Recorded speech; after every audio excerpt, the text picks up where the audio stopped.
So I was about to start talking, and I was about to start my whole, hey guys, it's Steve, and yada yada yada, and start doing the speech that I was going to give in this video. And then I was completely caught off guard because I realized right now I kind of match my curtains. Let's see. Holy shit, camouflage. If I do this, you can barely even tell I'm there. Enough horseplay. I've already kind of broken my rule of thirds, so let's get ourselves situated again. So I wasn't going to make a video today, but then I realized I have a lot coming up this coming week. So just in case I don't get to make a video for you guys this coming week, I'd like to get one out of the way. And it's something that I've been wanting to talk about for quite some time. And this was not planned. This was not written like a lot of my other movie reviews that I do. One thing that a lot of people don't know about my movie reviews is they're not totally written, but I kind of get an itinerary of things that I want to talk about in a movie review, and then I go through them one by one, and then just add the fluff that goes along with it as I go along. Like a mixture between a very rough outline and improv. But yeah, I'm filming this video on a Sunday morning, and within the next few hours, I'm gonna have to do some work for my day job, which I don't usually have to do on Sundays, but today I do. And then I have a birthday party to go to afterward, which I've been looking forward to for a very long time. So sorry if this comes off as a little bit rushed. But anyway, as anybody who has ever met me in their lives, who has talked to me for more than 5 minutes will know, I am a huge fan of film. And a lot of people ask me, why do you love movies?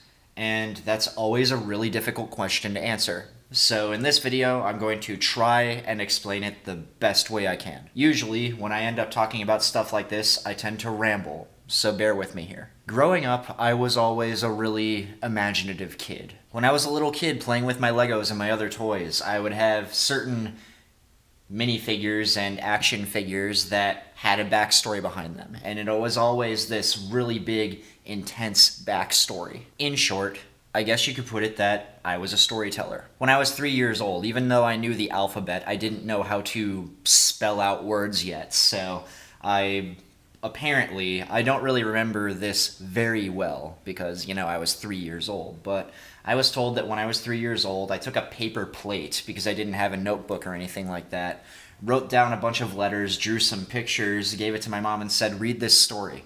So when I was 3 years old, I was already trying to write stories. So when I was like 4 or 5 and actually starting to learn how to actually read and write, my parents had the idea, I don't know what gave them this idea other than the fact that I wanted to write, but they were like, this kid, he has this storytelling knack, or he thinks he does. He wants to get this stuff out, and he's wasting a ton of our paper, and he's using up all of our pens. Let's give him something of his own to actually do this. My dad thought it would be cool to get me a typewriter, and to a 5-year-old who wants to write stories, that's like the best thing ever. I mean, nowadays, a 5-year-old would probably be really excited with an iPad, and they saw a typewriter and they'd be like, what the hell is this shit? But for me, I'm 26 years old, so back then, when I was 5 and receiving a typewriter, I was like, holy crap, this is so cool. Honestly, nowadays, if I received a typewriter as a present, I'd probably be like, holy crap, this is so cool. And a majority of my time would be spent on this typewriter. Until the fateful day when I accidentally dropped it down the stairs and it didn't work anymore. That was a devastating point in my life. I'm kidding. Compared to other things that have happened in my life since then, it's not that devastating. But, when you're 5 years old and this is your thing that you do,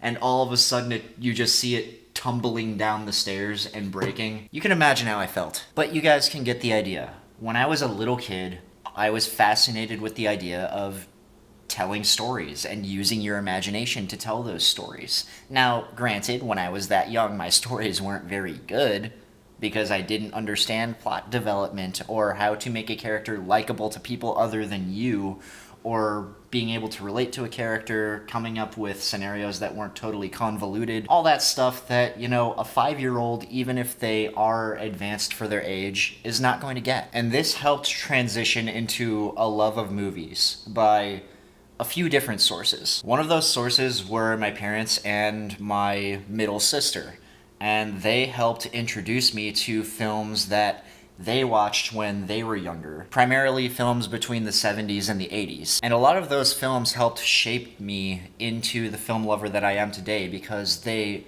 were so imaginative. Not every single film that they showed me was the most imaginative thing ever. I mean, one of the movies they showed me was Mac and Me. And, you know, that one's basically just a giant McDonald's commercial. But my parents showed me the Star Wars trilogy, the original trilogy. They showed me the Goonies. They showed me the Neverending Story. When I was old enough, my dad showed me the famous chase scene from The French Connection. All of these movies that I saw when I was a kid helped me realize, you know, this is a great way to use your imagination, and it's such a great way to tell a story. And in my young mind, I was like, you know, I could do this. I've been writing. Why not try filmmaking? And another great source for this was my grandfather. My grandfather noticed my love of movies, and he knew older films. He knew about the golden age of Hollywood. He made it a point to be like, you know, Steven, come over. Let me show you this. Let me show you this movie. And I remember one of the first things he showed me was the old short film The Music Box by Laurel and Hardy.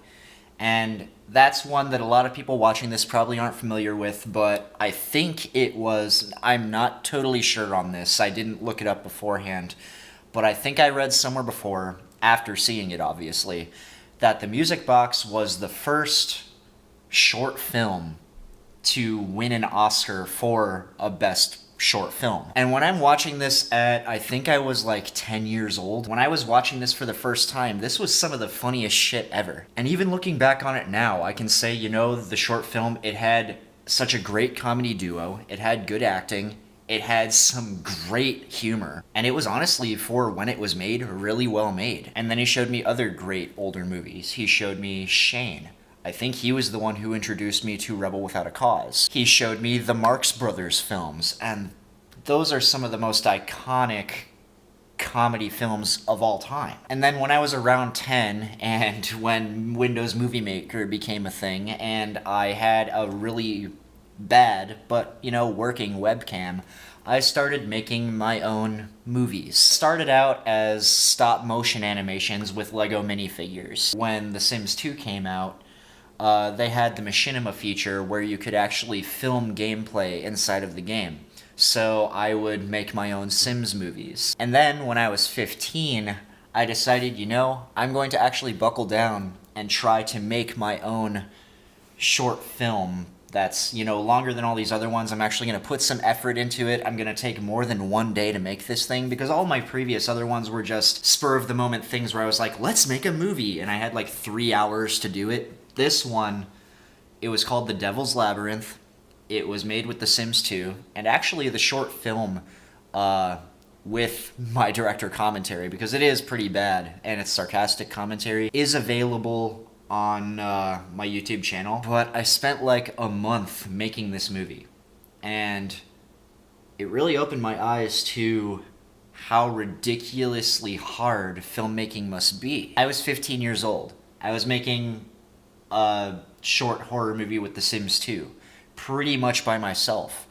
That was hard. I could only imagine how hard it must be to make a feature-length film, even if you have a lot of studio involvement, and even if you have a huge crew behind you. And I have worked on, they weren't like studio projects or anything like that, or any serious projects, but I have worked on short videos with other people that were helmed by other people, and I've been part of the process with that. And I don't think a lot of people realize how much work goes into it. And that's one of the other reasons why I love film so much, is because not only is it a great way to tell a story, and not only can it be a subversive experience, but there is so much work that goes into it.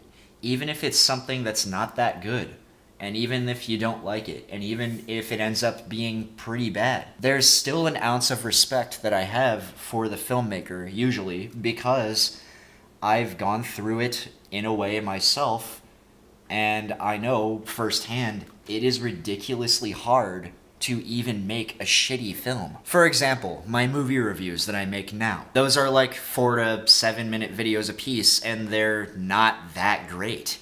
But it takes a lot of work, and a lot of people don't realize that. I have to find time to go to the movie. I have to write down notes about what I want to talk about the movie. I have to set up my recording equipment in a right way. I have to go through numerous takes of me saying what I want to say about the movie so it actually sounds somewhat decent. And then I have to go and edit it, and I have to make sure that it's not sloppily edited. And then I have to upload it to YouTube, and then I have to watch it to make sure that I didn't miss any mistakes before the upload. And that's just me making one movie review. There are so many people who make so much more than I do that put so much time and effort into every single thing that they do. And I have to respect that. There is so much respect that I have for somebody who does that. I recently had a conversation with somebody about my love of movies. And like now, and like almost any other time, for somebody who loves movies as much as I do and loves film as much as I do, it's very hard to describe that. It's extremely hard to explain to somebody why you love something as much as you do. Like, if you love to collect records, some people might see that as stupid. But you see that as the thing you do, and you see it as the thing you love. For me, it's film. I love watching movies and I love analyzing movies, and I have for my entire life.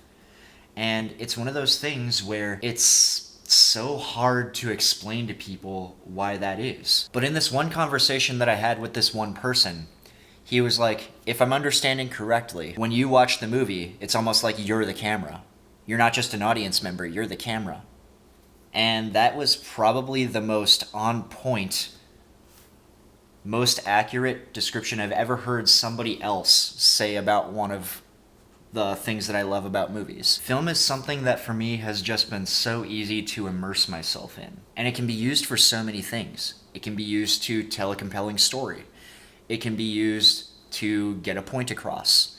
It can be used to explain something that otherwise you wouldn't know how to explain. While film is subjective, there is kind of a calculated way in which certain things can work and certain things don't.